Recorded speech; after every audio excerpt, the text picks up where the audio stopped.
One night near the small Irish island of Arran, something resembling a flare appears in the black sky. The crew of the nearby fishing trawler Sea Harvester contacts the Coast Guard, but they deny any distress signals. Driven by curiosity, the sailors approach the place where the celestial object fell. One by one, they step onto the deck and disappear overboard. The next day, Officer Ciaran O'Shea wakes up with a brutal hangover just as a female police officer from Dublin, Lisa Nolan, arrives on the island. She likes the quiet, beautiful island where something terrible seems unlikely to happen. Ciaran picks her up in his car, and Lisa immediately notices the state of her new colleague. He drives her to their workplace. Meanwhile, Dr. Gleason discovers dead whales on the shore with terrible wounds on their bodies. Lisa meets her new colleagues, though Ciaran is surprised by her arrival. However, orders are orders. Meanwhile, fisherman Paddy Barrett finds a strange creature with blue tentacles in his lobster trap, which spits a foul-smelling liquid at Paddy's partner Murphy. The fishermen are puzzled, having never seen such a creature before. At the same time, the police head to the shore, summoned by Dr. Gleason. There, they are met by marine ecologist Adam Smith. He explains that sea creatures sometimes wash ashore, but the wounds on their bodies were inflicted at sea, not by striking rocks. Paddy brings the captured creature home and puts it in the bathtub. Ciaran organizes the transport of the whale carcass to the lab so Smith can study it. As the workers are preparing to leave the beach, one of them spots a strange round object in the sand, resembling an egg of an unknown creature. He digs it up and is immediately attacked by an unknown being, which drags him into the sea. The workers' boss eventually goes to look for him, but finds nothing. Meanwhile, Ciaran and Paddy meet at a bar in the local hotel, listening to the news about the disappearance of a fishing schooner crew the previous night. Paddy tells the police officer about the sea monster he caught in the morning, but Ciaran doesn't believe him and heads home. At that time, Murphy hears a knock at the door and goes to check who it might be so late at night. Behind the door is fisherman Cooney, acting strangely, as if inviting him to dance. Murphy steps outside and is immediately dragged onto the roof of the house. Murphy's wife tries to hide in the house, but before she can secure the chimney, something pulls her up through it. Meanwhile, Ciaran knocks on Lisa's door. The girl realizes he is outrageously drunk and suggests he finishes the night at home. She finds it odd that he drinks every day while he doesn't understand how one can abstain completely. Hearing her say it's time for him to go to bed, Ciaran passes out. Meanwhile, Paddy returns home, enters the bathroom, and instead of the captured creature, finds an egg. He looks around and finds stinky slime on the wall. Suddenly, tentacles from an unknown creature descend from the ceiling. One of them grabs Paddy, and then the monster attacks him, but the fisherman manages to tear off the suckers and stomp the creature to death. In the morning, the hotel owner advises Lisa to pay attention to Ciaran. The man is a widower who can't forget his wife, which is why he drinks, but Lisa might have a chance to set him straight. The girl heads to the station where she had left Ciaran the previous night, as she didn't know his address and couldn't escort him home. At that moment, a call comes in from Paddy, who intends to claim a reward for the monster he killed, which he brought to Smith's lab in the morning. The fisherman calls it a grabber, though the scientist objects to such a name, as it should reflect the animal species. He has no idea what it is, having never seen such a creature, and he's not even sure it's dead.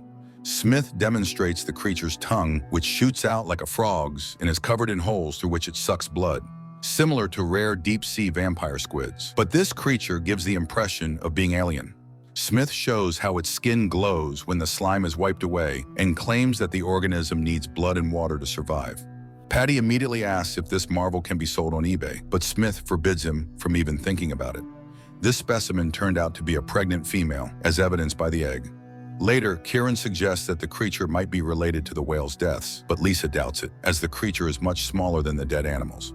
Sometime later, Ciaran and Lisa find Cooney's car near Murphy's house, where they see strange debris on the roof. Lisa climbs up and finds scraps of the dress worn by the woman who died the previous night. She pulls on them, and a round object flies out of the chimney, landing directly on Ciaran's head.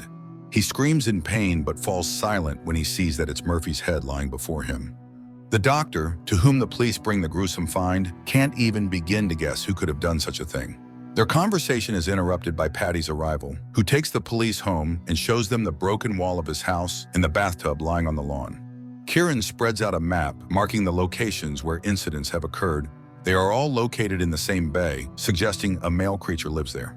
Paddy recalls the Black Rocks, where there is a cave, and the team sets off there.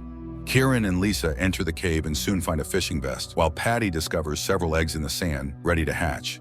Inside the cave, Kieran shouts, scaring the girl. Suddenly, a huge alien squid appears before them.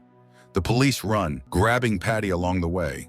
Later, they try to call for help, but they are only taken seriously when Lisa confirms the danger.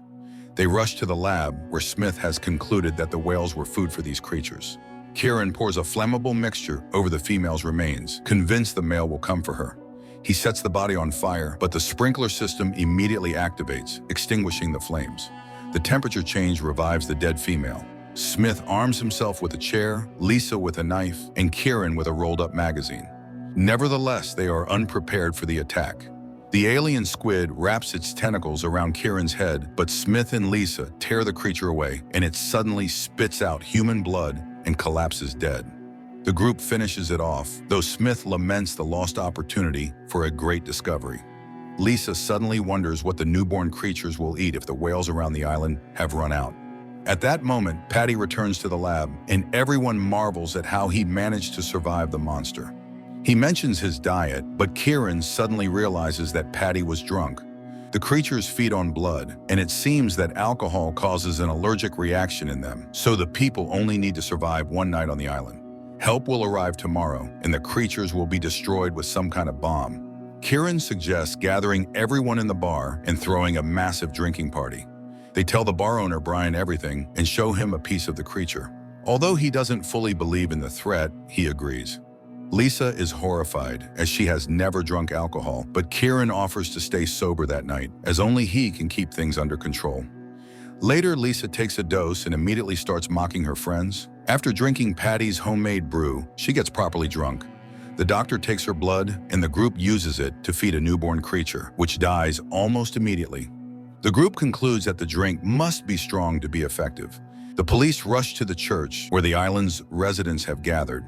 Kieran invites everyone to a party in Lisa's honor, and they eagerly head to the bar.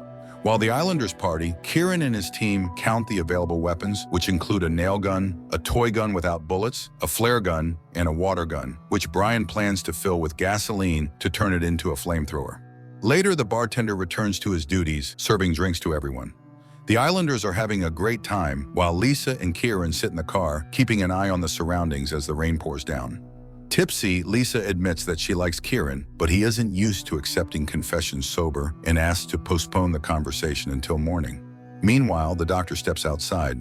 Kieran laughs at stories about his deceased wife. She just left him, so there's no tragedy. Meanwhile, the doctor sees the beach is covered with small creatures. One of them latches onto his face. The man screams, which Kieran and Lisa hear, and they come to his aid. While Lisa throws the creatures around, Kieran frees the doctor, but then a giant male alien appears from behind the house and devours the doctor. Kieran and Lisa hide in the car, but the squid grabs it and tries to shake them out. Suddenly, the police siren goes off. The creature lets go of the car, and Brian opens the doors to see what's happening. Kieran and Lisa manage to jump into the building. Brian asks Smith to light the candle on the gun filled with gasoline, and Smith struggles to do so. The man runs outside, intending to set the monster on fire, but the candle goes out in the rain. Kieran barely manages to save Brian. At this point, Brian remembers they need to change the barrels, or the alcohol will run out. As people begin to head home, Kieran tries to stop them. Brian blames Patty, saying he brought these creatures to the island. A fight breaks out, during which a drunk Smith steps outside to photograph the monster. The creature feels the scientist with its tentacles and throws him far away. Kieran orders everyone to run upstairs. The group watches as the monster smashes the wall and tries to escape as the baby creatures jump into the bar. Kieran manages to lock the stairwell doors, but now he has to confess everything.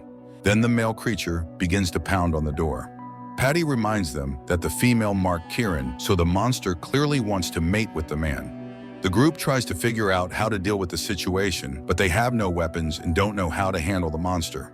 Lisa recalls the loader. If they can trap the creature and prevent it from returning to the sea, it will surely die. But they can only reach the construction site with a pickup truck, and the keys are downstairs.